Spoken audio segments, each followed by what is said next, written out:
Salamat po sa patuloy niyong samahan sa pagbabago nito. At patuloy ka na mag-usap po sa amin. And we ask your Holy Spirit to teach us, to convict us. Walang amang ng husay, walang amang ng karunungan ng tao na maaaring magbago sa aming mga puso. Ikaw lang ang Diyos. O Santo Espiritu ng Diyos, kami nananalangin na ikaw ang siyang humilo sa amin.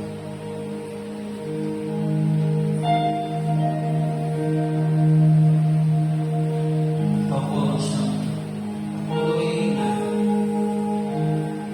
mangungusap. Ikaw din ang tutulong upang maganap namin ang bawat kahilitan ng salita. Salamat po. Samahan niyo po ang iyong pagkakas. Sa pangalan ni Jesus. Amen.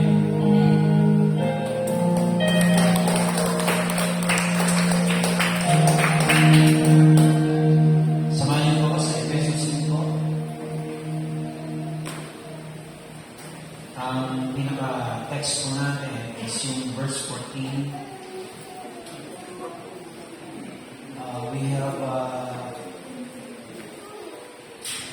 We have slated all the topics hanggang sa ating anniversary. Alam na po natin kung sino mga speakers natin. Hindi po kayo. Salamat. Ang ninang ni Bajits ay naman ito. Hindi pala ninang. Mahalo lang pala. Kala ko ninang. Hindi po, let's wait for them to settle down. Salamat sa Panginoon.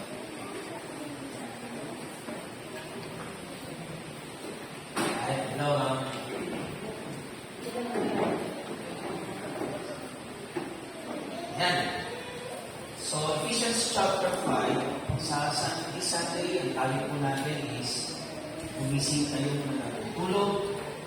Yan, and hindi po napakagandang pag-aralan ng mga sleep.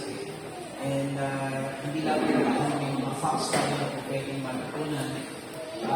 Hindi napakalaking bagay po ang nagtutulong sa akin ng kaalaman patungkol sa pagtulog. Alam niyo ba na mayroong mga tulog pero gising? At meron pa mga gising pero tulog. For start, for therapy. Napakaraming mga natutuhan ng pag-uubog ng magandang maunawaan po natin. And next Sunday, we'll be talking about our redemption. We belong to God. Amen? Ikinig niyo po ang mensahe kay Pastor Alan about yung tayo ay sa Diyos. Tayo pinibus ng Diyos at inaangkin tayo ng Panginoon. Then comes July 7, kaya lang, hindi matatawag ng mas wedding kasi isa pa yung magpapakasal. Yung kumpare kong konsihal sa pamilya natin. Kaya kung meron pa kayo, yung gusto magpakasal sa Dali, baka may kahit nalabatangga sa Biblia ng kasal, July 7. Ano po, pinaka-service ko natin yun. Pero yung ganong batang ihahandog. So, it will be a celebration of sort because yun po ang pasimula ng whole month celebration po natin. Diba? And July 14, speaker natin si Pastor Joel. And hopefully nabasa ko yung sermon na that's Pastor Joel inactive yung kanyang Facebook and Messenger. Diba? So, pag-usapan din natin ang patungkol sa pag-shine po, para tayo magingin sa ating pamumuhay. And then comes July 21, that will be our 20th Church University. 28, yan, magkakatapos kasi ng mga may hangover pa sa mga celebration. Yan, dapat po may tanong tayo. Tatanungin tayo ni Brother Jay kung ano na ang susunod. So, we have slated those topics. Alam na ng mga workers yun, and kayo na every Sunday 8:30 pumunta po kayo dito ng maaga sapagkat yun po ang ating intercession every Sunday. Hindi na tayo naglagay ng midweek, although we have prayer meeting with the SPPA, yung ICI, yung Churches Intercession. Umatid din po kayo doon at para nang gawain namin ng church yun. Kasama natin ang mga kapatid. Mag-invite po yung mga sumasama doon at samahan natin yung kapastoran ng San Pablo upang itulog sa Panginoon ang ating bansa at ang lahat ng mga iglesia dito sa San Pablo at sa ibang lugar. And then, a church din, the intercession ministry or prayer ministry that yung gawin na lang kahit once a month ay meron din tayong intercessory prayer sa ating church po. Kaya, we don't want yung gawain ng Panginoon na maging burden sa atin. But hindi natin po pwedeng patayin o alisin ang mga gawain nito. Because I believe, whenever there is spark, pag merong spark, at merong yung sa Tagalog kahit aandap-andap na apoy o kahit iba pa yung spark. Ano po, mayroong malaking bagay po pwedeng mangyari. Kaya yung iglesia sa Efeso, sa 7 churches sa Revelation, ang sabi ko, tingnan mo ang lahat ng natitira sa iyo at gawin mo ang mga dati mong ginagawa. Why? Ang ibig sabihin, Pastor, why we don't want to be a burden ng mga gawain, ay hindi lang po pwede natin pabayaan ng wala. Sapagkat doon magsisimula ang maraming bagay na pwedeng gawin sa atin ng ating Panginoon. Ako?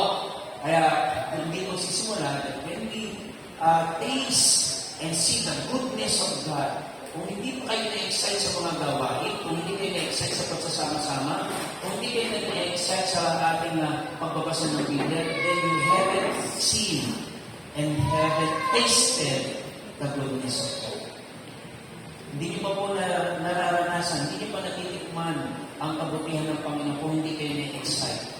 So, it's okay na maging parang burden sa umpisa, parang obligasyon sa umpisa, There are some motivations in doing things, in attending, in praying. Parang may mga ganun, okay lang po yun. But sooner or later, I believe, matututunan natin maglingkod out of love sa Diyos. If you want to know kung paano yung maglingkod na may pag-ibig, ako kahit anong layo niya. Basta in love. Amen? Kahit walang bagyo, literally yung mga bundok na nalalakarin, mga dapat na lalakarin, parang wala pang in love. Amen? Pag nakita niyo may ilag ang mga taga-ilag sa Panginoon, hindi na problema. Kanina sinesa mo na naman sa baby. Hayaan mo yung mga workers mo, mga manggagawa kayo, mag-isip din ng lahat. The Lord is patient, and so is Pastor patient. Kaya puri ng Panginoon. But kaya nga, ang panawagan sa atin, alam niyo po ba, na napakahalaga ng pagtulog sa ating mga katawan. That the lack of it, yung unang dalawa sa scientific na pag-aaral, yung lack of sleep, ay nagkakaroon ng malaking problema sa ating emotions. Yung lack of sleep at yung too much sleep, pareho po halos ang effect nito. Yung anxiety pala ay bunga ng isa sa dahilan ng anxiety ay yung tulog ka ng tulog. Yan. At mga scientific findings to, marami po kung mababasa nila naman yan. And then, kaya po napakahalaga. At ang ikalawang direct na resulta ng oversleeping is poverty. Hindi. Lako na lang magsalita ang Bible dyan. Sabi sa Proverbs, a little sleep, a little slumber, kundi pang pagkalipiktik, at darating ng biglaan ang kahirapan. Ano po, mamaya po, i-talk yung verse niya. So, doon pala, kamantas to see na may problema talaga pagka kulang sa tulog at may malaking problema pagka sobra sa tulog. For one, as a fact, hindi ka makakabawi talaga sa tulog. Mali pala yung sinasabi, Brother Mark, na bawi ako. Napuyat, nakatulog ng 2-3 oras dahil may ginawang mahalagang bagay tulad ng pagsa-cellphone, tulad ng paglalaro ng ML, pagpabrowse, yung mga mahalagang bagay na yun, ginawa mo. Huwag nyo sabihin hindi mahalaga kasi yun ang pinagtutuunan nyo ng pansin. Tapos sasabihin nyo hindi mahalaga, wala, kahiya kayo. Pinagtutuunan natin ng maraming pansin kasi hindi pala mahalaga. Huwag nyo nga aminin hindi mahalaga yun. Mahalaga talaga yun. In fact, mas mahalaga pa yun sa Panginoon. Yung iba nga, kaya wala pa hanggang yun, siguro, dahil napuyat kagabi. Dahil sa cellphone. Mahalaga talaga yun. Mas mahalaga pa sa paglilingkod sa Panginoon yun. Pero hindi sinasabi, ngayon ay totoo sa Biblia. Yan. Hindi ko mahalaga sa ibang tao, ay totoo na yun. At inaayaw na naman ng kasulatan. Yun naman ang bawi ng pastor. So, purihin ng Panginoon, sa verse 14, in chapter 5 ng Efeso, ang sabi dito, kaya sinasabi niya, sa Apostol Pablo ay nangangaral. Kaya sinasabi niya, gumising kang natutulog. Yan. Gumising kang natutulog at magbangon ka sa gitna ng mga patay at niliwanagan ka ni Kristo. Alam niyo po, ito ko pa napansin, kinakausap ni Pablo yung mga natutulog. Diba? Kaya dito pala makikita natin, hindi literal na tulog ang mga kinakausap ni Pablo. Agad dito ako yung isang gabi na tulog. Iba na lang yung mga moments na tinitingnan mo yung anak mo, nadala ka na pala yun, o binata na kayo. At sinasabi mo, yung bata ka, ganito, ang perfect mo, sana nag-isip ko na yung mo, hindi ka na naman. Pero pala yan, nakala natin, tender moments. Yan mga sinasabi ng mga patatandaan mo na. Kung alam ko lang na ikaw ay tatanda ng ganyan, bata pa lang, naisip ko ng ilong mo, hindi para tumabas, kundi para hindi ka na nakahinga. Masama ko yun. Pero puri ng Panginoon, ano po, sabi, gumising ka natutulog. Mahirap kausapin yung mga tulog, at lalo mahirap kausapin yung nagtutulog-tulugan. But there are people na talagang habit na nila ang magtulog-tulugan. Kaya kailangan sila kalampagin, kailangan sila inisingin. At sa ating teksto, makikita natin na sinasabi ng Apostol Pablo, hindi lang basta gumising. Last Sunday, sinabi ko po sa inyo na hindi lang sapat kung tayo gising, dapat pabangunin. Ano po? Maraming gising, pero ayaw bumangon. Pero ito yung binabanggit ko sa inyo, sabi ni Pablo, hindi lang dapat gumising, dapat bumangon ka. And the reason given by Paul is, those who are sleeping spiritually, by this time siguro, alam na natin, ang binabanggit niya ni Pastor ay spiritual na pagkatulog. Amen? Amen po ba? And the reason why Paul is telling the believers, pinakausap ni Pablo ang mga mananampalataya, katulad natin, pinakausap ni Pablo at sinasabi niya, hindi ka kailangan basta gumising, kailangan ikaw ay bumangon. Why?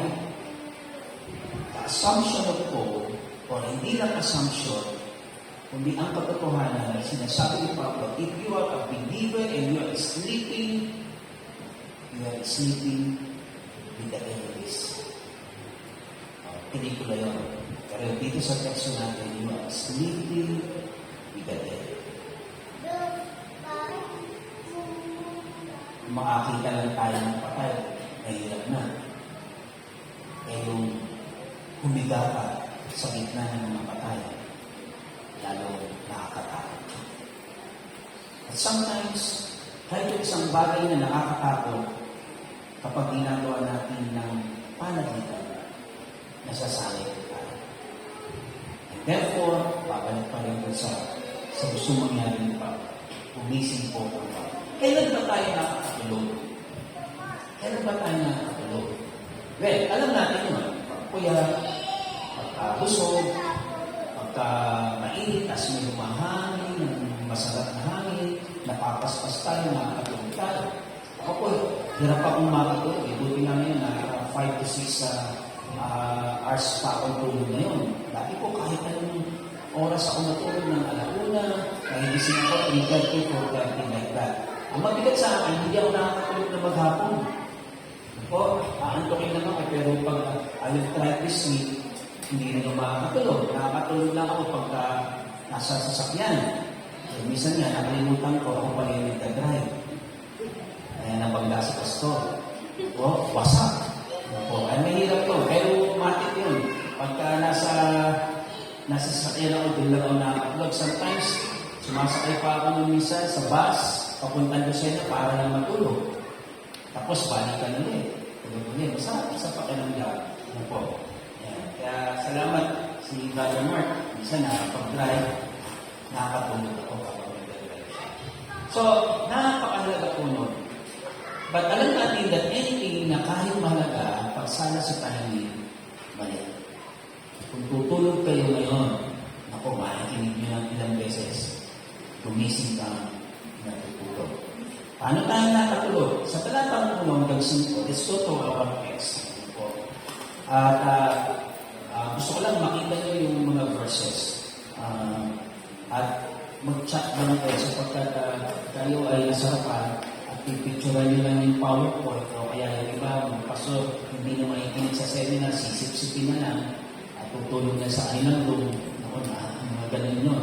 Kaya sabi ko, paano kaya ito mga miyembro dito? Tapos pag uwi ng church, magagalit sa miyembro pagkakita. No? So, una, sa talatang 1 hanggang 5, kayo ngayon magsitulad sa Diyos na gaya ng mga anak na minamahal. Sa English version, ang sabi ko, be followers of Christ, of God. Po. So, makikita po natin, hanggang sa talatang 5, sa Tagalog na ito.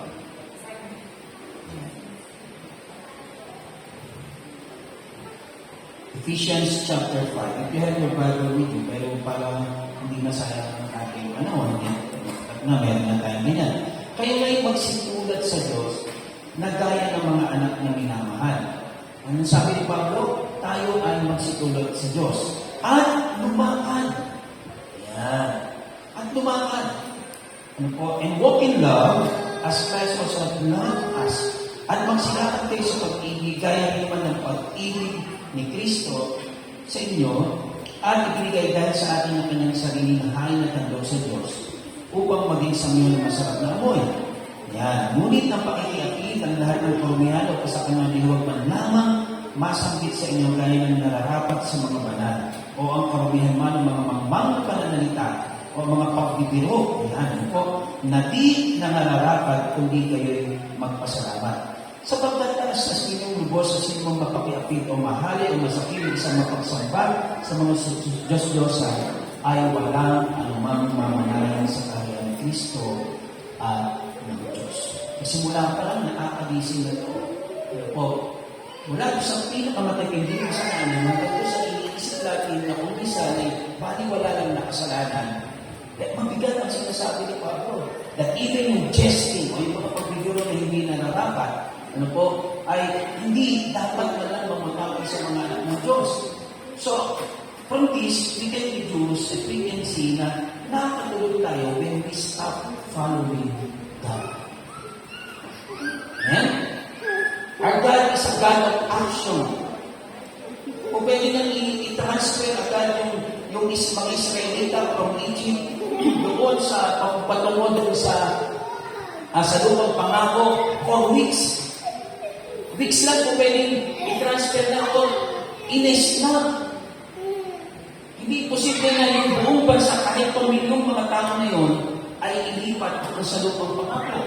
But if you would discover in Exodus na talagang binabuti ng Diyos na sa hindi kapadaanan sila sa shortcut, pinadaan sa mas malayang lugar. And it took them 40 years. At doon sa loob ng 40 years na yun, makikita po natin that God is always in action. Sapagkat ang banal ng sulatan na nagsabi, ang ating Diyos, siya'y hindi natutulog ni naiigit man. Amen? Kaya yung mga Muslim na kapatid natin, mga babae natin, o mga tao, mga Muslim, sinasabi nyo, paano kung si Jesus ay namatay na 3 araw, sino nagmamanis? And those are foolishness. Kaya, sino daw nagmamanis ng mundo habang patay si Kristo kung siya ay Diyos? Kaya hindi niya alam, meron pa tayong Ama at meron pa tayong Espiritu Santo. And in fact, hindi naman talaga namatay si Jesus spiritually, sapagkat habang siya ang kanyang katawang lupa ang namatay, na pinatubos sa atin dahil walang kasalanan yun, siya'y nagbaba sa kalaliman at tunay ng ngalan. Amen? Amen po ba? So, sa pagpapatuloy po natin, nakita natin, He is an active God. Hindi siya natutulog, hindi siya naiigit. Pero tayo, when we stop following God, yun yung panahon na tayo ay natutulog. Spiritual. Kaya, we need to make yung paborito ko, isa sa mga paborito ng awit, doon nung lumalaki, tumatanda ako, na mananampalataya, yung day by day, I want to follow you more nearly. At alam niyo po, hindi ko malaman kung anong merong spiritualidad ang mga mananampalataya ngayon. But kami also need to compare, but this is a comparison for you na meron pa lang mas masarap pa doon. That if we are following Christ, our desire is to follow God in the nearest that we can. Yung pinakamalapit na pagsunod. Sapagkat the more distance that we have sa ating Diyos, there is the chance na tayo makatulog. Spiritually. And when we fall asleep, ano po nangyayari? Kapag hindi tayo sumunod closely to our God, kagaya sinasabi ni Pablo, nalilimutan natin lumakad sa pag-ibig. Ang sabi sa verse 2, ito yung pakita mo na yung verses 1 to 5. So, pag walang pag-ibig, walang sakripisyo. Hindi po, sabi sa verse 2, at lumaban kayo sa pag-ibig, if we are not following God closely, the nearest that we can follow Him, ang pinakamaganda nga is, lumaban tayo kasama ng Panginoon. Amen? At sabi ko, lumaban kayo sa pag-ibig, dahil ang pag-ibig ni Kristo sa atin, itinigan ang kanyang sarili para sa atin. If we fail to follow God, we fail to love. 1 John 4:8 says, ang Diyos ay ang pag-ibig. Amen? Amen? Now, gaano kahalaga yun? Bakit, Pastor, pinag-uusapan natin ay pagkatulog? I don't know kung sinong nagmamahal habang tulog. Nakaka-apekto nga pag malakas ang hilig, pag pamahal ka yun. Hindi naman sinasadya yun. But just to show us na when we fall asleep,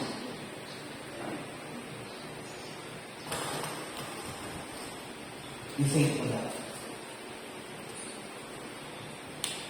At some may disagree, Pastor, hindi naman ibig sabihin, hindi ko naman yung asawa ko, hindi ko naman yung mga anak ko pag tulog ako. No. What I'm trying to say is, yes, love is there, pero yung actions ng pag-ibig, kita nyo, walang magsasakripisyo ng tulog. Si Jesus, nung ibigay ang kanyang buhay, He's so mindful for all of us. Masusundan niyo po yun? Kaya nga dapat ang mga Kristiyano naglilingkod sa Diyos ng gising. We cannot serve God na tayo'y tulog. Because we cannot follow God kapag tayo'y tulog. Kaya, if you are going to look again sa verse 14, wherefore, nagsimula yung verse 14 ng wherefore. Kaya I think there is that connection doon sa salitang sa verse 14, sapagkat ano mang bagay na nakikita iwan kahit sinasabi, gumising ka. Kaya sinasabi, this is a song. Isa po itong awitin na inodit ni Pablo. Kaya pupuli ng Panginoon. Tingnan tayo na natulog, we fall asleep, and we have the tendency to go asleep, fall asleep kapag hindi tayo sumusunod sa Panginoon. Dahil walang tulog na makakasunod. Pwede ba sabihin, sige, susunod na lang ako. Tulog naman.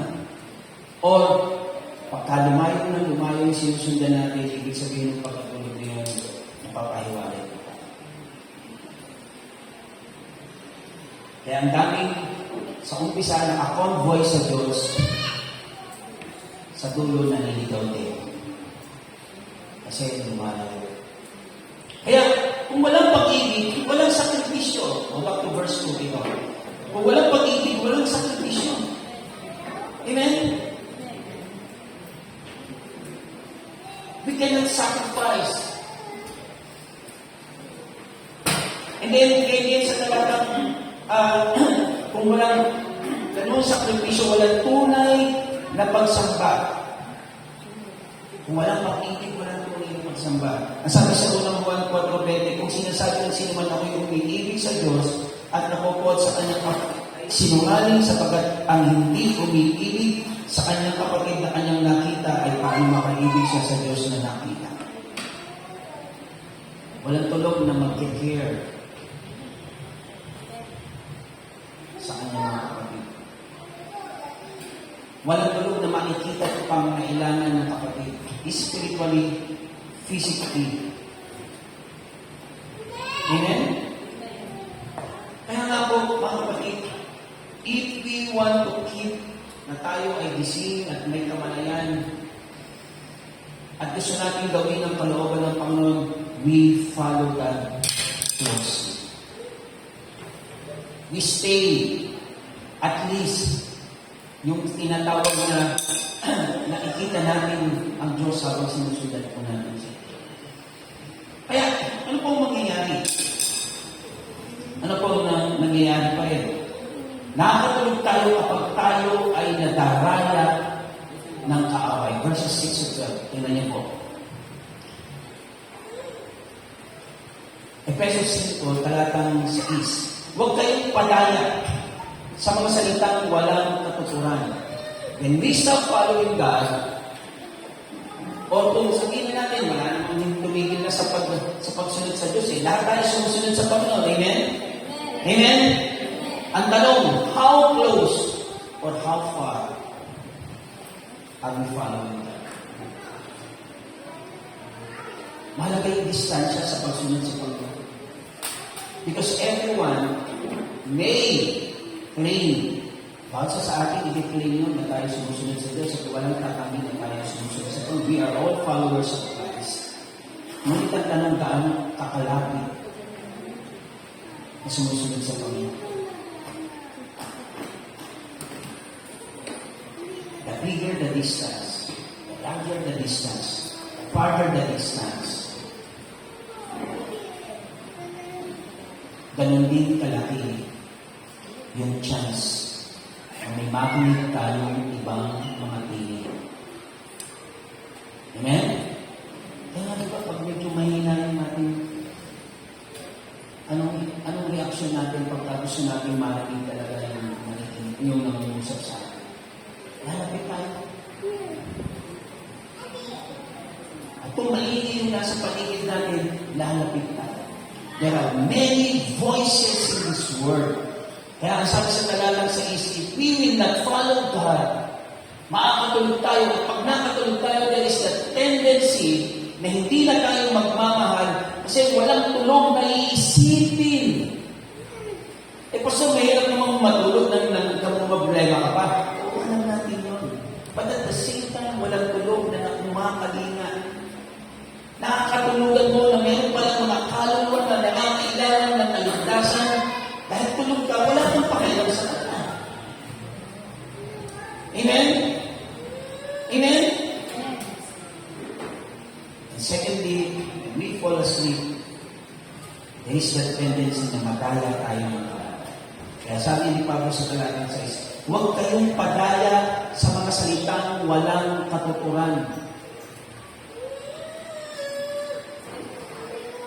The greater the God that you follow Christ, that we follow Christ, the greater the tendency na may mag-fill in sa mga spaces na nandyan.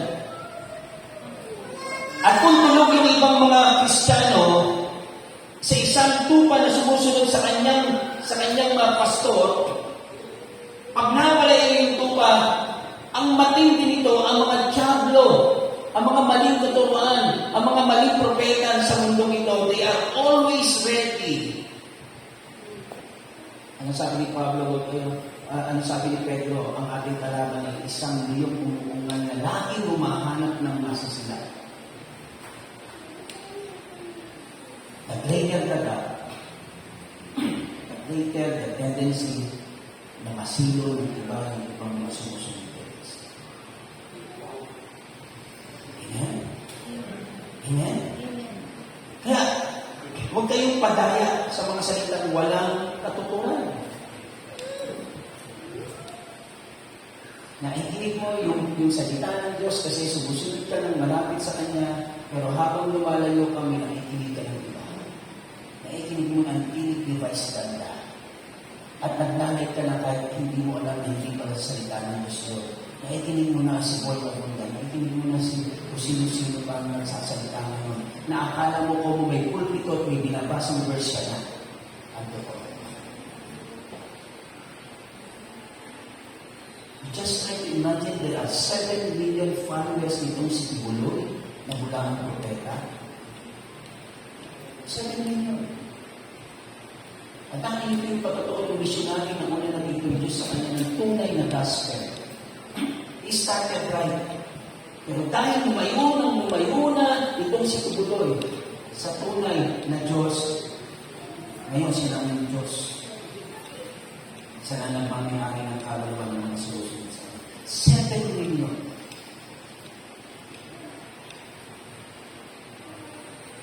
And those are people sleeping. At ang mabigat noon, habang tulog, kung ako yung tupang naninigaw dahil hindi na ako sumusunod ng malapit kay Kristo o sa ating Panginoon, sa ating Diyos.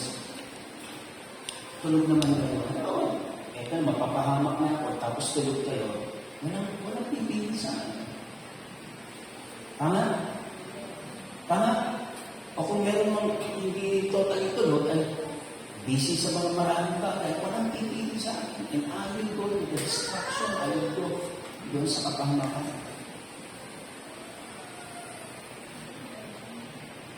Why? Kahit paano ako, tulog naman kayo. That's the call of Paul, the apostle, na sinasabi, magsikising kayo.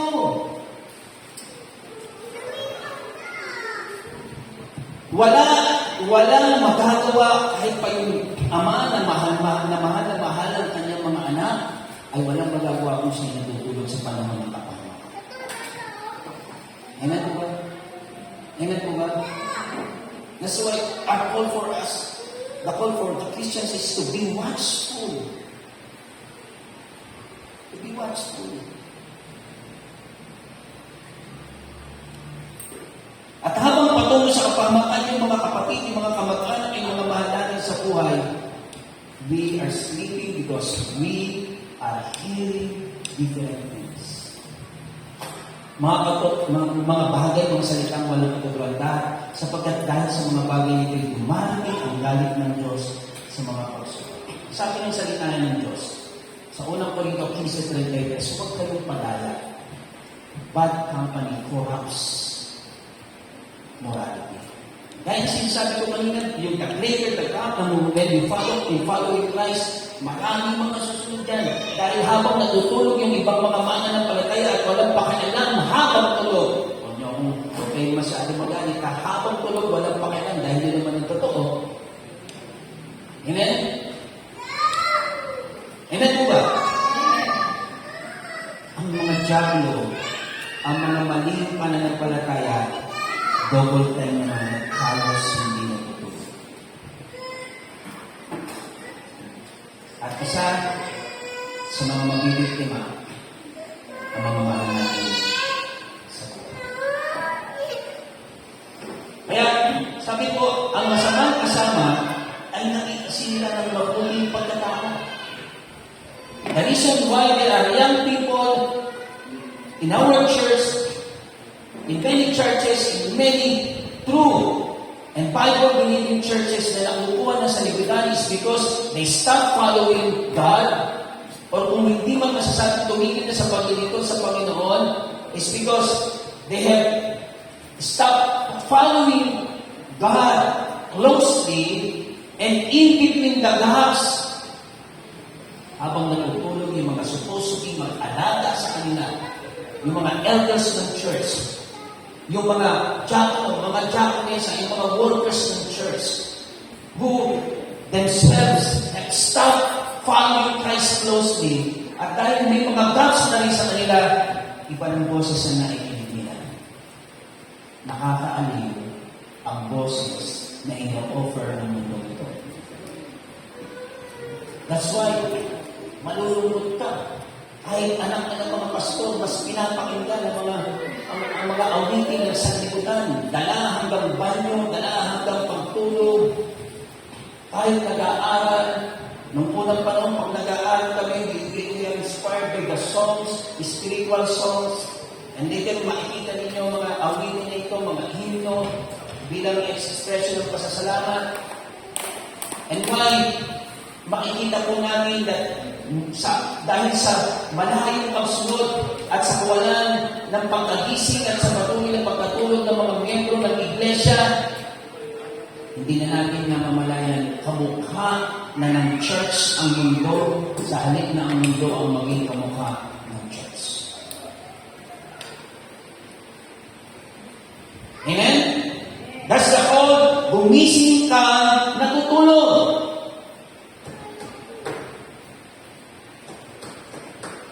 Well, if this is not for us, then praise God.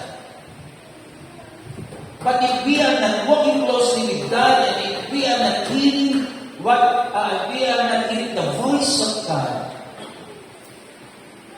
then baka nagtitinay lang tayo na ito.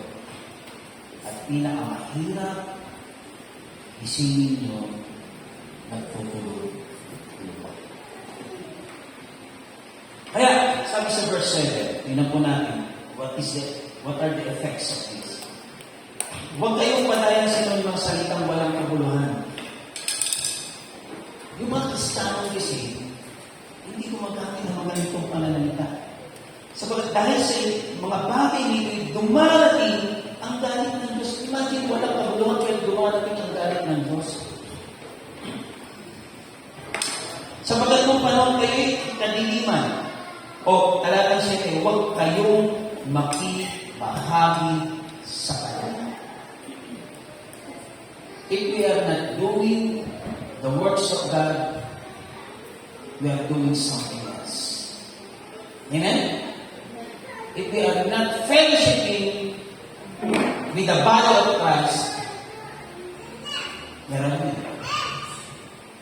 Kaya nga sabi ni Pablo, huwag kayong padaya, ang Diyos ay hindi pabibiro. Bad company corrupts morality.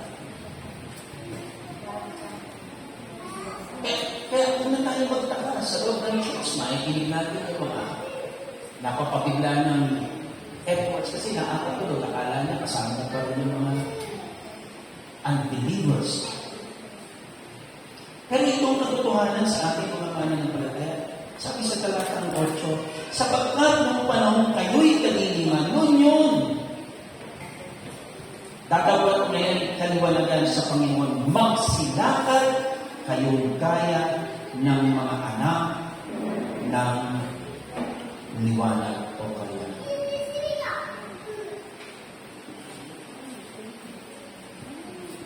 The Father is the light of the world, and Jesus Himself declared that He is the light of the world. Physically speaking, madaling ma-realize ko. Kung si Jesus ang ilaw ng sanlibutan at malayo tayo sa Kanya, wala magagawa sa sarili natin liwanag. Kagaya na tayo ng buwan, that we don't have our own light. Ang buwan ay walang sarili liwanag katulad ng araw. Umaasa lang siya sa reflection ng liwanag ng araw. Tayo din, we are the light of the world. Totoo yun, we are the light of the world. But apart from God, afar from Jesus, wala tayong sariling liwanag. At kung wala tayong sariling liwanag, saan natin makikita? Pagkino sa Panginoon Kapitulo 4, that ang mga anak ng Diyos ay dapat na lumalakad sa kaliwanagan. Amen? Kaya nga, ano pong nangyayari pagka ganoon?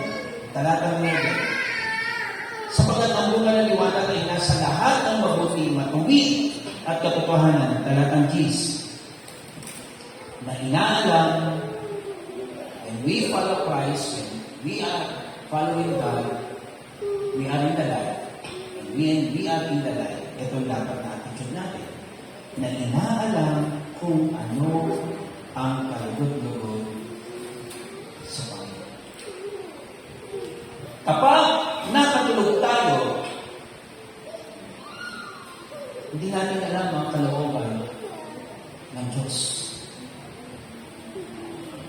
Kahit pa anong husay ng doktor, kahit pa anong husay ng lawyer, kahit pa anong husay ng pastor o ng mga guro, kumonsulta kayo habang tulog, hindi mapapalakaw. Wala tayong mapapalakaw.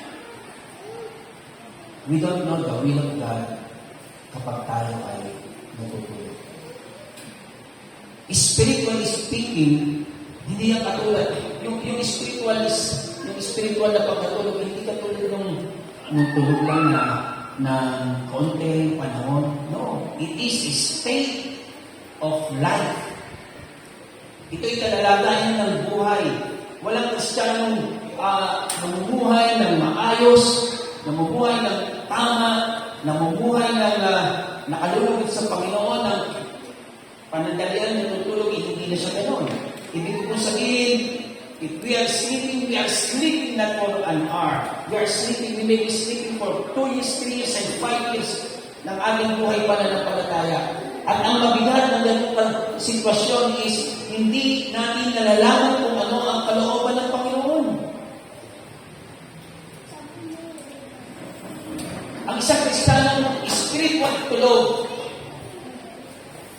Hindi niya alam ang or at least he or she is confused. He or she is confused. Kaya nga dapat isipin. Sabi sa Roma 12:2, at huwag kayong magsingayon sa sanlibutan ito. Bakit na ang papaayos sa sanlibutan ito? Simple. Hindi natin alam ang kalooban ng Diyos. Kaya nakita nyo, kahit mga pastor na, kahit mga matagal ng mananampalataya. Sometimes, mas gusto pa nilang maging confused because they know na pagka-alam na alam nila yung katotohanan, wala silang choice kundi sundin ito. Pero dahil nga, mas gusto nila yung kanilang puso ay nakuha na, sabi sa Rabbi Pablo sa mga taga-Galacia, o foolish Galatians. Nagsimula kayo sa pagiging spiritual, ngayon lumalakad kayo sa laman. At ano sabi ni Pablo? Foolish Galatians. At ang sabi niya, sino ang nanggaya sa inyo? Sino nanggaya sa inyo? Sabi ni Pablo. Kaya po, sabi sa Roma 12:2, at huwag kayong magsiayon sa sanlibutan ito, kundi mag-iba kayo sa pamamagitan ng pagbabago ng inyong pag-iisip. Upang mapatunayan nyo, ito yun, sa talatang 10, upang mapatunayan nyo kung alin ang mabuti at kaaya-aya at lubos na kalooban ng Diyos. Read the Bible, sa umpisa ay gising, tapos tulugan ninyo, hindi na nilog ka. Hindi lalo na yun, literal na tulog. At lalo spiritual na tulog. Hindi natin malalaman ang kalooban ng Panginoon. You want to see Christians na hindi alam ang kalooban ng Panginoon? Makikita niyo kung sino mga kasama niyo. Makikita niyo kung alin ang mas kapaguran nila when it comes to decision making. Makita niyo kung sino mo unahin nila. And you will just feel envious for God sapagkat magdurugo yung puso mo na inaasahan mo na ang taong ito ay magdidesisyon ng pabor sa Diyos dahil alam mong matagal na siya mananampalataya and yet makikita mo na lang iba ang pipiliin. Why? Because that person, that Christian in particular, ay tulog spiritually. At pag tulog spiritually, hindi alam kung ano ang kalugluon sa Panginoon. Ay sinasabi ni Panginoon. Remember this verse then, and we are nearing verse 14. At ano yung sinasabi sa verse 14? Awake! Magsigising kayo. Sapagkat pag tulog ka, hindi mo aalamin.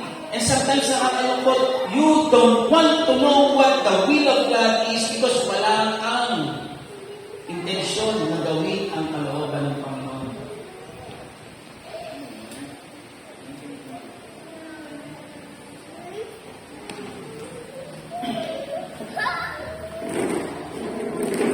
At anong magiging bunga po nito?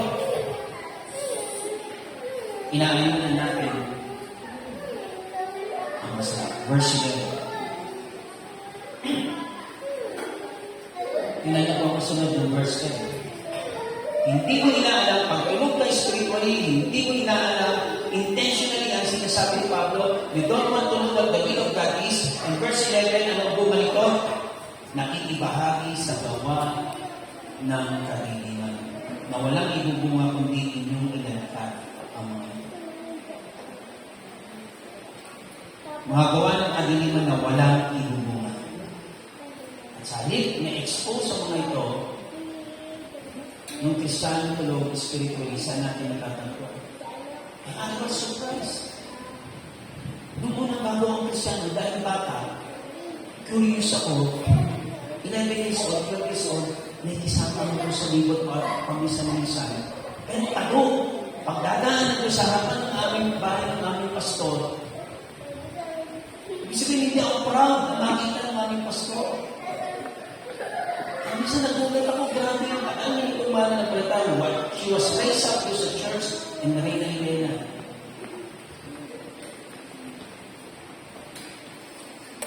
You see what happens when we are falling asleep? Na nagiging numb yung puso natin.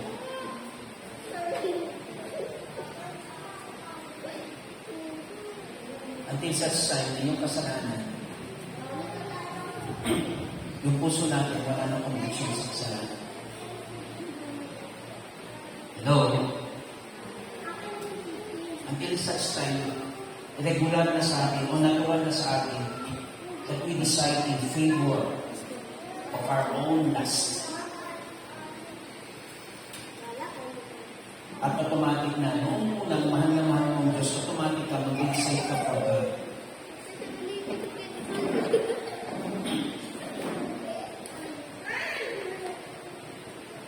Sa biyaya ng Diyos sa kanyang kahabagan, hindi perfect si pastor, but gusto ko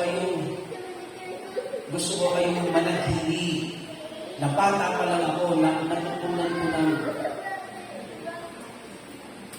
magdesisyon ng pabor sa Diyos. At kung anumang meron ako ngayon, maaaring financially hindi ganoon, pero kung anumang meron mga papapala na sa pastor, bunga ng mga desisyon kong ginawa ng mga naunang panahon, kahit bata pa ako ngayon. And the same Holy Spirit is working in us. Inumanuhay kayo sa lugar nila. Hindi na inabot siguro ni kayo nagpapanaan doon. Sinisingit kumando. Pero pagkawas ko ng school, ng high school ako, second year high school, first year high school, kahit medyo madilim, kahit yung labak na yun, hindi pa nagbabago yung daanan na yun, talagang stick yun, at buhol, at mga ano pa. Tinatakbo ko yun. And I praise God, na kahit takot, susunod ako sa Bible study ko sa prayer meeting.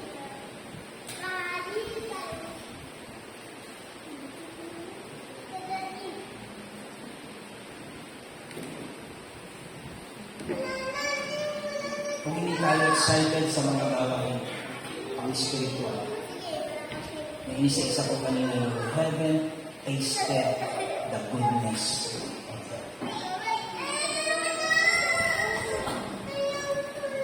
At hihiliin ko kayo na masarap talaga na maranasan ang kabutihan ng Diyos.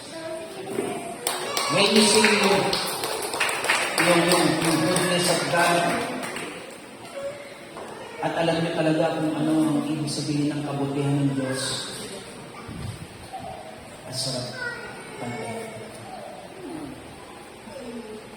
Kung hindi nyo naranasan that when God is prompting you to get out of bed, yung umalis sa inyong bumangon kayo at mag-pray ng alas 3:30, alas 4, at mas pipiliin ninyo na matulog na lang, hindi nyo mararanasan ng mga himala ng ating Panginoon. Hinihili ko.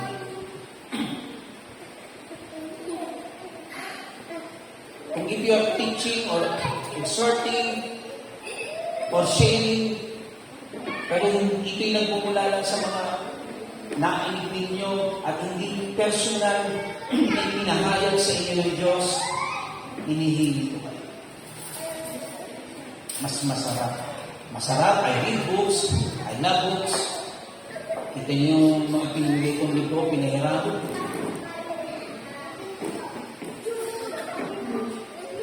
Hindi siguro bababa ng 500, 600 ng mga books na ganyan.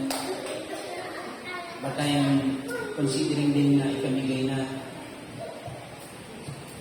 Kasi baka kaya hindi binabasa ng mga pinahirap ko ay iniingatan nila. Kaya para basahin na kahit masira sa pagbabasahin nyo na yan. I'm telling you, hindi nyo pa naranasan, na marinig, ang tinig ng Diyos mula sa kanyang salita. Hinihiling ko kayo. Walk closely to God and read the Bible na hindi tulog. Spiritually. Lalo na physical, lalo na pagpasa ng tulog. Amen? Why? Kasi yung gising na Kristiyano, inaalam ang kalooban ng Diyos kung alin ang kalugod-lugod sa Bispalatan ng Diyos. Inaalam kung alin ang kalugod-lugod. At kung alam ng mga Kristiyano ng bagong isang pananampalataya kung anong kalugod-lugod, you will not find any believer. Hindi lang yung people. Kahit matatandang Kristiyano, naku, pag hindi alam ang kalooban ng Diyos, you will find them nakasama ng mga gumagawa ng masama. Sa halip na ilantad, sa ibalik sa talata 11, na sa halip na ilantad, ano po, nakikisama.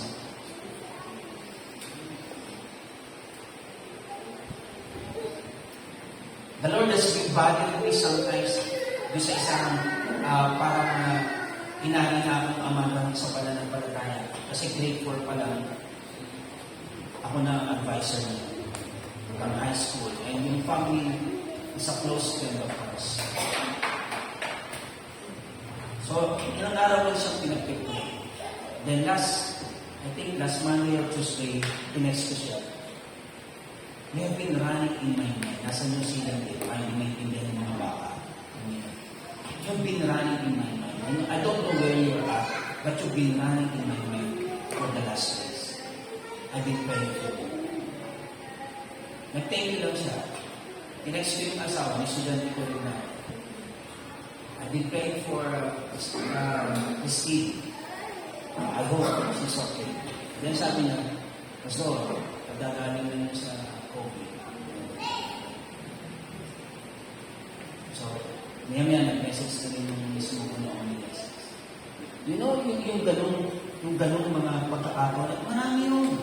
Hindi ko closely to God, hindi kayo mag-pray ng deep enemies, hindi kayo mag-pray ng ituturo nyo at sasabihin nyo sa mga tao. For God says that you just speak and I will put the words to sa mga tao at makikita ninyo at ma-appreciate ninyo na totoo pala ang Biblia na aking pinapangaral, na totoo pala na umusap ang Diyos because you are walking closely but you cannot feel it and you cannot experience it kapag tayo ay tulog.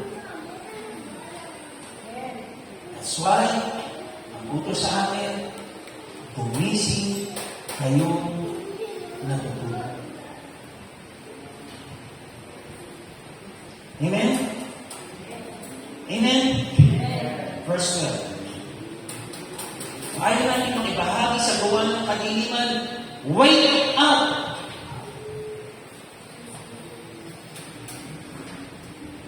See, sapagkat ang makabagay na palihim ng ginagawa ay kanyahin sa bibig. Anong sinasabi ni Pablo? Inasilkan ng mga pananampalataya, pag-usapan ng mga bagay na ginagawa sa liit ng mga tao ito nakakahiya. How much more that you will find yourself doing the same thing? Hindi mo yung gagawin kung ikaw ay isang na Kristiyano, hindi ko kayo isakan makikisalawa sa mga gawa. Kung nakakahiya pag-usapan ng mga ginagawa ng sa liit, how much more na matagpuan nakasama ang isang mananampalataya sa mga ginagawa nito.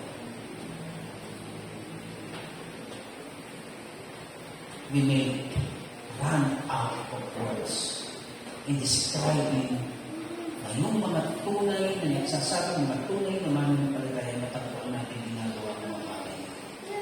Verse 13.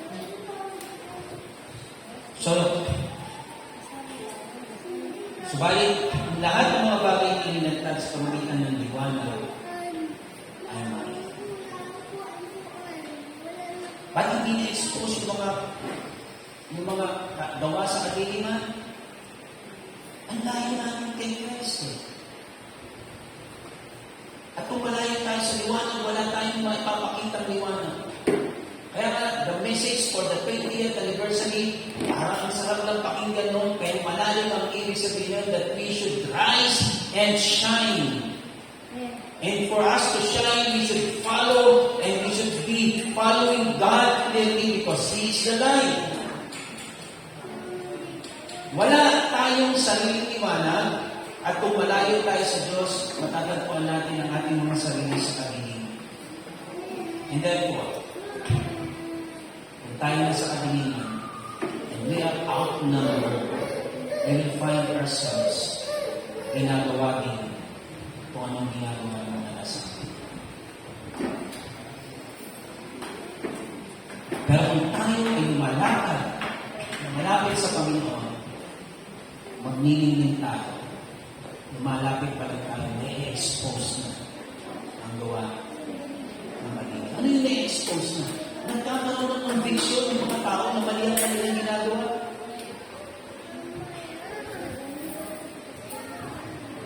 Pero kung doon sa ating community, bago wala tayo, kung doon sa ating trabaho, bago wala tayo, at sa gitna namin ay walang pakundangan na gumagawa, nagkukwentuhan ng madalaswa, ang mga tao, ano pang klaseng pastor ako kung sa gitna ko wala yung mga nakakasama ko bago wala pang kwentuhan? Ay, okay lang naman na si pastor.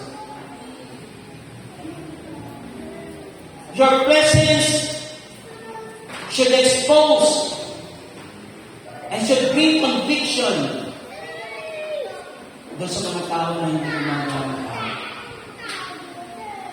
Ang presensya mo ay presensya ng Diyos sapagkat tayo ang templo ng Espiritu Santo. And no one would dare na gumawa ng kasalanan blatantly sa harapan ng mga tunay na mananampalataya. Dapat at least nahihiya sila. Dapat at least nagdadalawang isip sila na sasalitain o gagawin ng isang bagay na hindi maganda. Why? Because they will be exposed ng liwanag na meron tayo. Pero kung naka-off tayo at kung tulog tayo, walang mangyayari.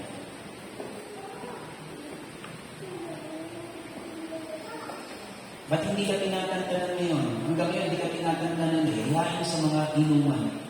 Ba't hindi ka tinatantanan hanggang ngayon na hilahin sa mga gawain na sobrang binabagay sa Bible yung walang taros na pagsasaya.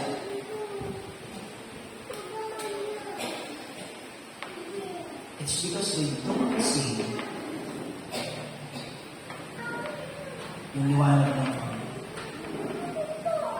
Verse 14, a call for us.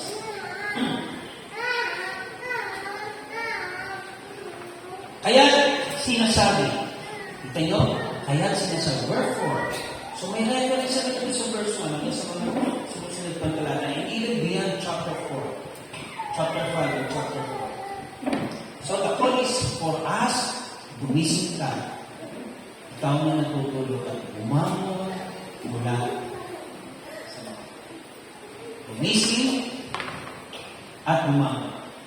Okay lang minsan marinig yun. Parang compliment pa yun. Although masakit dahil namatayan.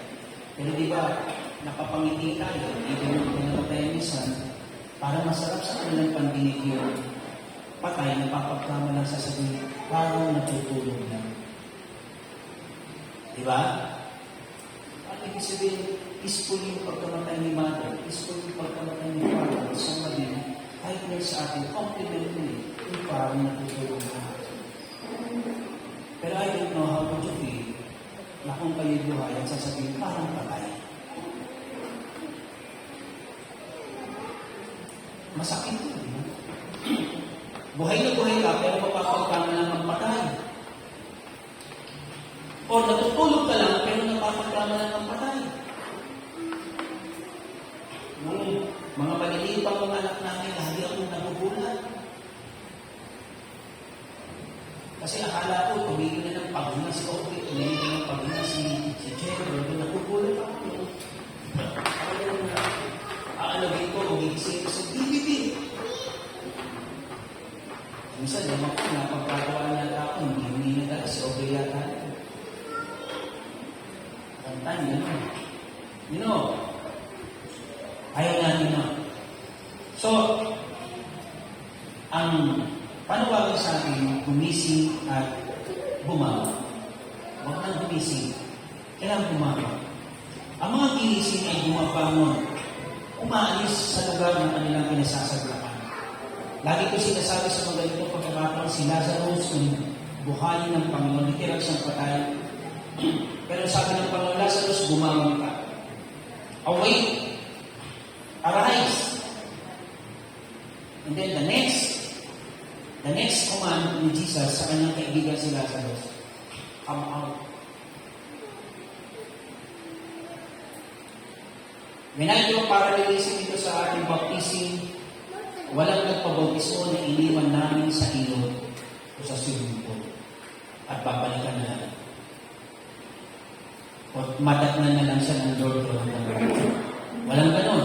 Lahat, after ng baptism, umahon. Ano ibig sabihin nun? Kung kayo na born again, umalis kayo sa lugar, sa grave ninyo. Kung kayo binuhay at binago mo nila Panginoon, magbago kayo ng tahanan. Huwag kayo lalaya sa bahay ninyong literal. Pero ang ibig sabihin nun, kung kayo ay binuhay na magpuli ng Panginoon, we come out of the grave. At sa panorama nito, hindi ka mananagising ka nga, pero nananatili ka dyan sa kinasasaglakan mo, kailangan mong bumangon at umalis sa lugar na yan. Ang mga gising ay pumabangon at ang mga gising ay lumalakad. Nakakatakot yung mga sleepwalkers. Diba? May diyahin kami noon, madaling araw, na-drain, pahiram daw po sila ng sinuli, gising ang buong looban, tawagin. Nakakatakot yun. Opo? Nakakatakot yung Kristiyano na tulog, nakakatsamba ng magandang pagpapaawit. Nakakatakot yung mga Kristiyano na tulog, nakakatsamba ng magandang pangangaral. Walang laman ng mga bagay na yun. At maaaring makaangapin lang ito sa sense ng ating mga kaisipan, pero walang tunay. It won't touch the presence of God. It won't touch the soul of people. Nakatsamba lang yun. Ang dapat, ang tunay naman ng palataya, gumagawa ng may kamalayan. Naglilingkod ng isip, naglilingkod ng may kamalayan. He fully knows well kung bakit siya tumutugtog, kung bakit siya umaawit, kung bakit siya nangangaral, kung bakit siya pumupunta, pabalik-balik sa isang lugar. Yun ang paglilingkod na mayroong kamalayan at yun ang itinatawag sa atin ng Panginoon. But if you will not get out of the place na pinasasaglakan nyo, you cannot serve God. Kaya ang utos, lumangan after nagisingin ang sabi ni Pablo. Kaya maging maingat kayo saan? Sa inyong paglakad. Sa inyong pamumuhay. To walk is, ang ibig sabihin ko yung ating pamumuhay. Kaya, ang mga gising ay lumalakad, namumuhay ng may karunungan. Na po, hindi gaya ng mga magmag, kundi gaya ng marunong. Kaya nga kanina, habang tulog, walang wisdom. Hindi alam kung kalooban ng Panginoon. It is only when we are fully awake that we can know the will of God.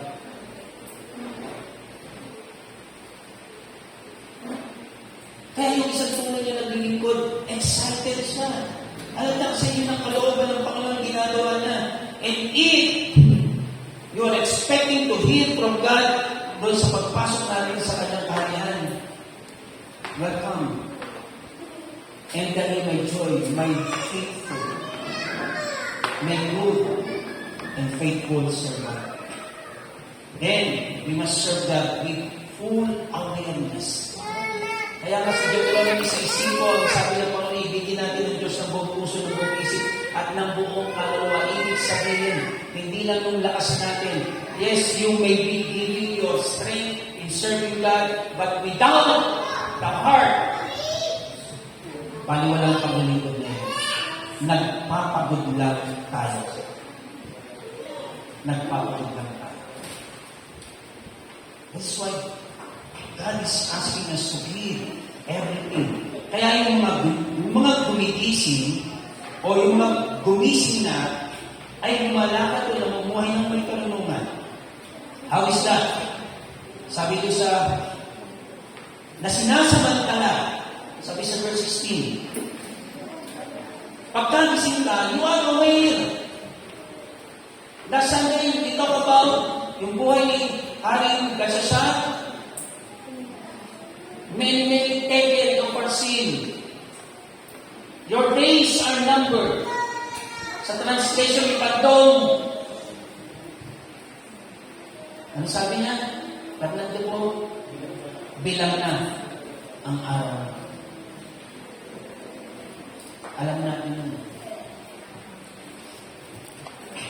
Ang mga Kristiyano kasi, sinasamantala ang panahon because they are fully aware that they don't have eternity to work for the Lord. Amen? Amen? Yung mga gising, may kamalayan. Yung mga tulog, walang pakialam sa araw yan. Kaya nga, kita nyo, sabi sa Psalms 19:12. Open your Bible, at sabi sa Psalms 19:12, teach us how to number our days. And to know how to number our days means, alam natin kung gaano ito kahaba, kung gaano ito kaikli. At ano ang bunga ng pagka natuto tayong pagka inalam natin kung ano ang haba tikli ng ating buhay? Ano magiging bunga nito? Sabi sa Psalms chapter 90 verse 12.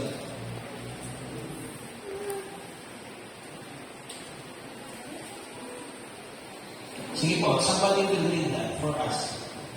Ano magiging bunga?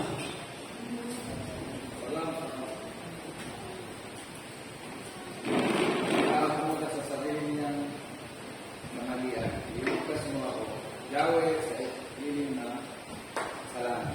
Psalms 90, chapter 12. 90? Yes, 90. Bigyan mo mic si Brother Jay. 90 pa lang. 90. 90. Close it. Lord. Turuan mo kami. Dahil yung buhay namin maikli lang na panahon, itanim sa isip namin upang kami ay dumulong. Yan. Upang kami ay Dumulong. Lord, teach us to number our days that we may gain wisdom. Amen? That we may gain wisdom. Habang tulog, hindi natin makikita yung verse 17. Kaya huwag kayong maging mga hangal, kundi gawain ninyo kung ano ang kalooban ng Panginoon. Kapag gising tayo at tumalakad ng ayon sa nang malapit sa Panginoon ayon sa kanyang kalooban, binibilang natin ang ating mga panahon. Ako, sabi ko nga nung last Sunday, ilang taon na lang ako nabubuhay sa palagay ko. Sa tingin ko, 15 years. Mahaba pa yun kasi gusto kong mabuhay pa ng mahaba. Pero knowing na may namamatay, na kahit 51, 52, 53, 54, na kahit 9, 10, 11, napakahaba pa ng binibigay ko sa sarili ko na 15 years. But it is not for us to know kung kailan tayo mamamatay. Dahil akala ba natin, last Tuesday, dinidiscuss namin sa live group ng Fairfield na mayroong BBS sa Lunes na naghahanap ng mga magpapamiliada sa Sister Lali mula Lunes hanggang Biyernes. Pwede rin natin gawin din sa Batangas na kami naman ang magbibigay ng mga school supplies. Pero yung pamiliada, naghahanap kami sa Fairfield na mayroon na rin extension yung live group ng Fairfield doon sa Concepcion. And they are willing to come to church. Habang pumapalakpak dahil maganda na nangyayari sa mga live group.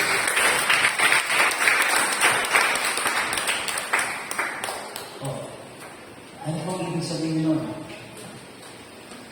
Alam natin, binibilang natin. At ang tanong doon, ang pinag-uusapan namin ng Tuesday, wala si Brother Sunny. Kung may 5 days na lang, 7 days, si Brother na lang. Kung may 7 days na lang na nabubuhay, alam niyo ba, gising o kahit tulog, kung 5 araw na lang siyang nabuhay at tulog siya, wala nang gagawin na. My point is, kahit pa mabuhay ako ng 15 taon pa, iintayin ko lang yung ikalabing taon at doon lang ako gagawa. Tulog ako eh. At pag tulog ako, hindi ko alam, wala akong pakialam sa iba. Ang alam ko, tulog ako. Di ba? Wala akong pakialam kung nagkakaroon sa paligid ko. Ang alam ko, basta tulog ako. So, kaya nga, there is real wisdom in numbering our days. Pero kahit 5 taon na lang ako mabubuhay at tamad ako, doon lang ako kikilos sa ikalimang taon. Masusundan niyo po yun. Hello? So, huwag na nating hulaan kung ilang taon pa tayo mabubuhay at saka pa lang tayo kikilos. Sapagkat totoo ang sinabi ni Santiago, ang buhay ay ilang na parang sinaw na sa minute ang pagkakay ng mga. That's why Lord teach us to number our days. I don't have eternity. Where is wisdom in that? Nasaan ang tulungan doon? Sa pagkaalam na hindi tayo mabubuhay ng habang buhay. Ginagawa natin ang kalooban ng Panginoon. Kundi unawain ninyo kung ano ang kalooban ng Panginoon. And do not deny. Alam na natin, marami sa akin na dahil tulog binabaliwala lang ang kalooban ng Panginoon. Naunawaan natin ang kalooban ng Panginoon. Binibilang natin ang ating mga araw. At dahil dito, we work and rely sa Holy Spirit. Verse 18. Ang sabi po, huwag kayong magpakalasing sa alak. See, categorically speaking, this may be a comparison.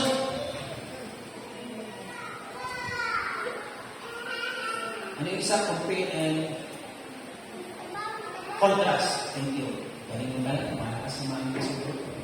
This is a contrast. Comparison kasi kung ano yung magkapareho. Contrast kung ano yung magkakaiba. And you can see the contrast. Ang binanggit ni Pablo, yung pagkalasing sa alak at yung kapuspusan ng Santong Espiritu. And there is a big difference. It's not comparison.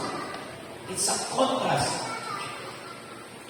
Sapagkat kapag kahalasing, we are being controlled by the flesh. But to be filled with the Holy Spirit is to be controlled by the Holy Spirit. Yung salitang mapuspos o mapuno, sa Greek word ito, ay yung pleroo na ang ibig sabihin yung seal, yung lala, na kung saan umihinit ang hangin yun yung dadalhin para doon mapunta. You are being controlled by the Holy Spirit. Kung tayo ay may kamalayan, kung tayo gising, ang Diyos ang magdidirect ng buhay. Amen? Gusto niyo ba yun? At ang bunga noon, lagi tayong nagpapasalamat. At ang nandun nito yung pagpapasa sa kalooban. At pagpapasa ko sa mga leaders. Yung context ng chapter 5 ng Ephesians is about submission. Submission sa mga magulang, submission sa asawa, mga lalaki, submission sa Panginoon. Kaya nga, sabi sa John chapter 9 verse 4, ang Panginoon ay nagsabi, kinakailangan natin gawin ang mga gawa niyong nagsugod sa atin. Samantalang araw, while it is called day. Dumarating ang gabi na walang tao makagagawa. Bakit? Ito yung oras ng pagtulog. Hindi nyo maghapon na kayo natulog, tapos pagdating ng gabi magtulog pa rin. What is the danger of oversleeping? Anxiety.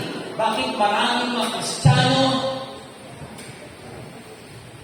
Kahapon, pastor yung mausap ko. Parang silang kayo lang, meron ding, ano yun? Acid reflux. Eh, sabi ko nga, sabi sa baby, yung acid reflux, eh, bumana ang sciatic. Banta sabi ko, parang sciatic lang eh. Yung acid reflux, bumana ng sciatic. Yung sciatic, bumana ng acid reflux. Whichever. Amen? At ang tendency, sabi nyo sa kapatapos, gusto ko matulog na matulog lang eh. Kaya kami ang ganyan.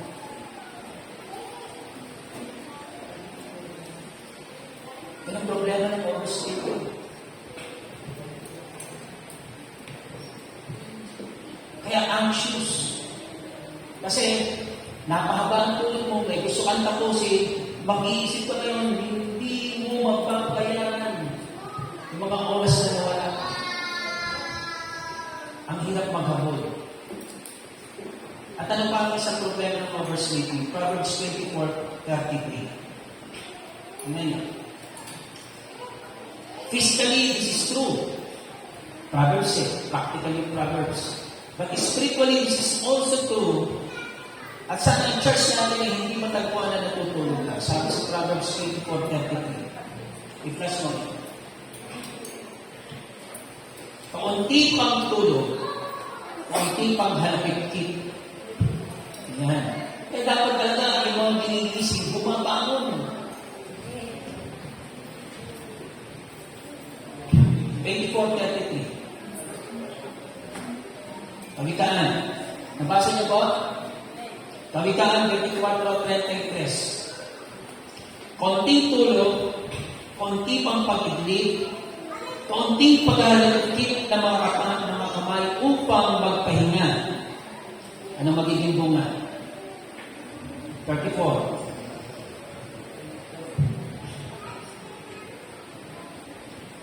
At darating ang iyong karalitaan na parang magnanakaw. Darating yung paghihirap. At hindi lang basta darating yung paghihirap. Sabi, darating yung paghihirap na parang magnanakaw. Walang magnanakaw na mag-a-announce, hoy! Magnanakaw ako dyan mamaya sa inyo, abangan mo ako. Ibig sabihin, you'll find yourself in poverty, spiritually and physically. At wala ka na magagawa dahil nandiyan. Ano ako natin? There is danger in oversleeping. Physically, spiritually, this is true. Kaya, ayun ang Panginoon, binata pa lang kami, nasanay na kami alas 5. Nagmunang panahon, umiigit pa kami dahil malimit na wala ng tubig doon sa gitna ng isang palapay.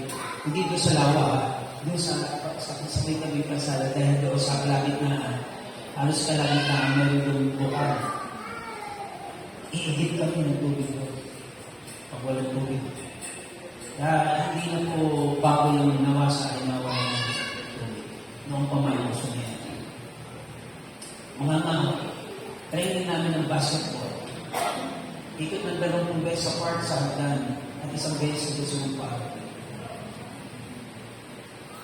And I praise God, nakita ko na kahit sa ekonomiya ng aming pamilya at kahit sa lalo na sa spiritual na buhay, napakinabangan ko ang ganong routine ng buhay. Pag ako po ay nagising na naunahan ng sikat ng araw, ang sakit, ayaw ko kung anong medical or scientific explanation doon, pero ang sakit ng katawan, babangon at babangon.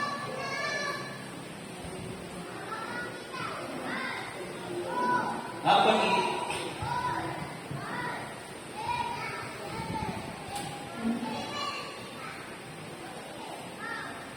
celebrations are made for Thanksgiving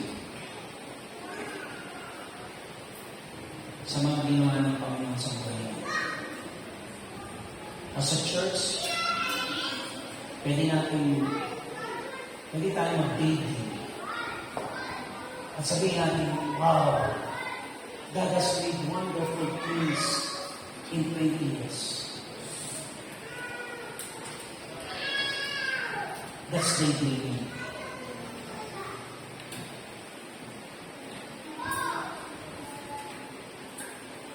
Pwede akong magyabang na mag-isa, because personally, mukha namang gising ako sa paggawa sa Panginoon. At para maapisa ang sarili ko, when I say maapisa, pwede kong loko-lokohin ng konti yung sarili ko. Okay naman ang 20 taon ng iglesia. At para masabi ko yun, isasama ko yung ginawa ko, yung mga churches sa Quezon, church sa Quezon City, yung mga tinulungan churches. At parang walahin ko ang church, kasama kayo ngayon. Sa ginawa ni Pastor, kasama naman kayo. Pero kung kayo gising na, sasabihin niyo sa akin, stop, Pastor. Huwag niyo lang ang walahin. The church has fallen asleep. Or sorrow. Amen. Amen. Tulog tayo.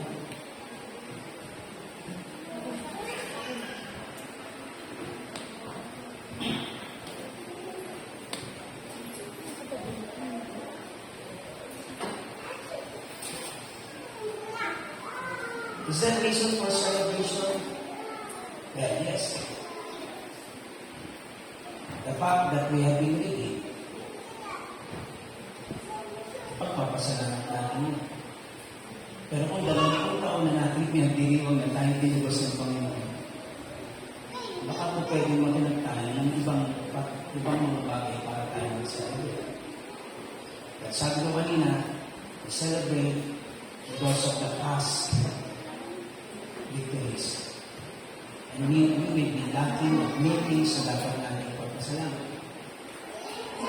But there are some celebrations naman na ginagawa in expectation of what will happen in the near future. Siguro, dahil lang para tayo magsaya. Sorry if this would downplay sa tingin natin hindi na-downplay. No, hindi po. Ako po napaka-appreciative ko. At hindi ako kailanman sumusuko. Sometimes yung mga sabi, ganito na sila na, wala na yan, hindi ko pinapakinggan mo. I continue to do what I have to do. And I see results. I see results. Ganun lang yun. Yun ang ibig sabihin siguro na we walk by faith and not by sight. And we do not just listen to what we hear from other voices, but we listen only to the voice of God. Kaya tuloy-tuloy tayo. Amen? Amen? Amen. Wala na tayong magagawa sa nagdaan. But I will celebrate because I am perpetually hoping that one day, ang lahat ng mga pastor sa church, ang lahat ng mga workers sa church, ang lahat ng mga miyembro sa church, ay mamilisip at gagawin ko ang mga turo.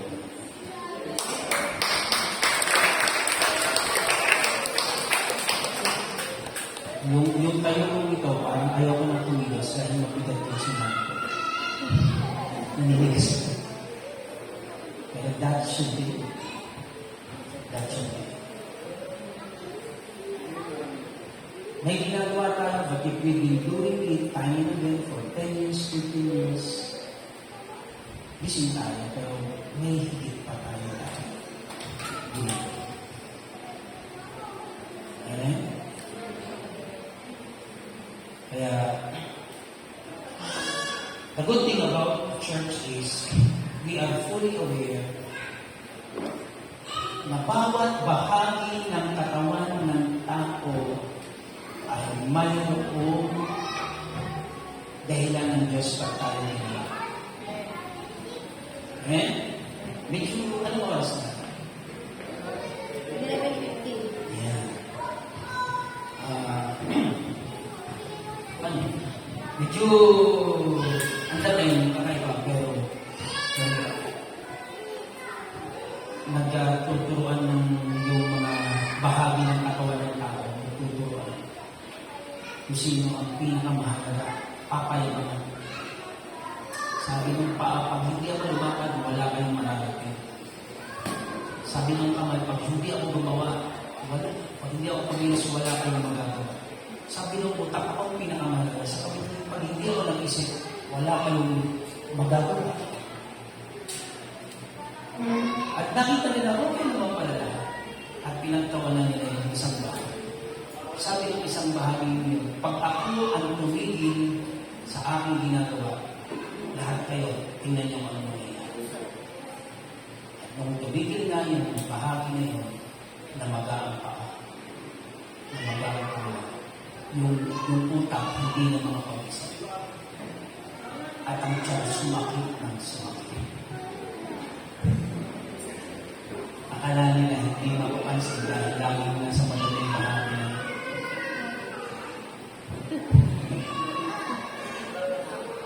Diba? Lahat tayo mahalaga. And unang tingin, dahil hindi kayo masyado napapansin, hindi kayo mahalaga.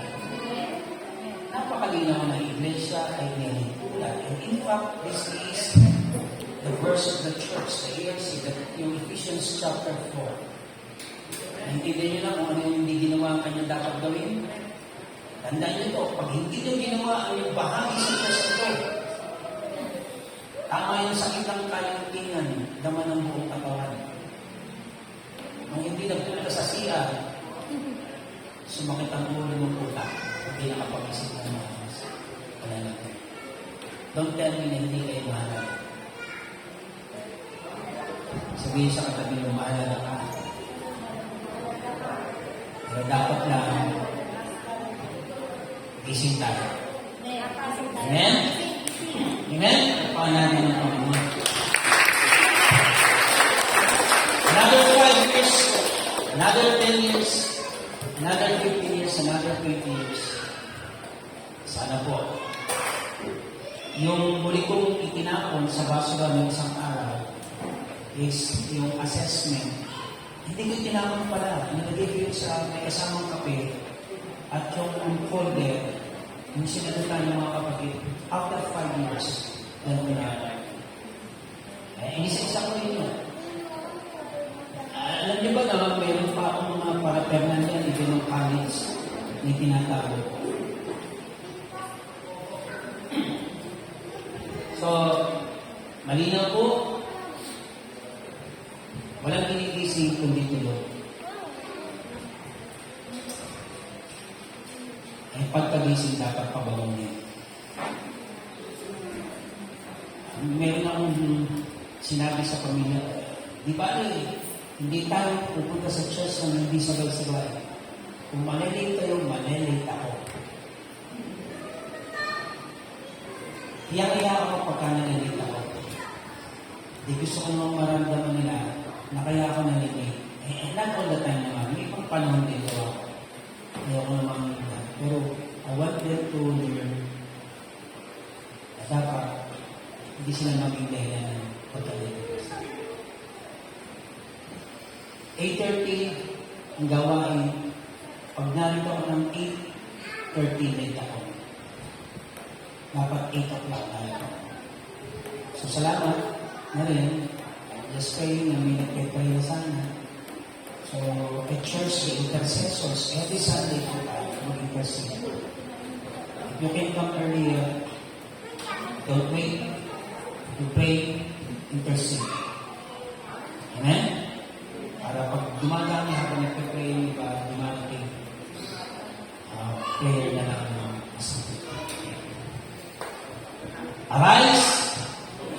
Wake up muna. Bago umarise, wake up. Amen? natin sa susunod pang mga taon that we know, alam na natin ang kalooban ng Diyos, gawin natin. Masarap tingnan pag napupuno ang church. But the downside of this is yung feeling na masarap, nakakapakain. Di ba? Yung feeling ng malamig, kampante na tayo, nakakapakain na. Praise God. Tumayo po tayo lahat. Ano yung pinakanta natin kanina? Parang may na ba yun budgets ng ating nag-request ako para po familiarize niyo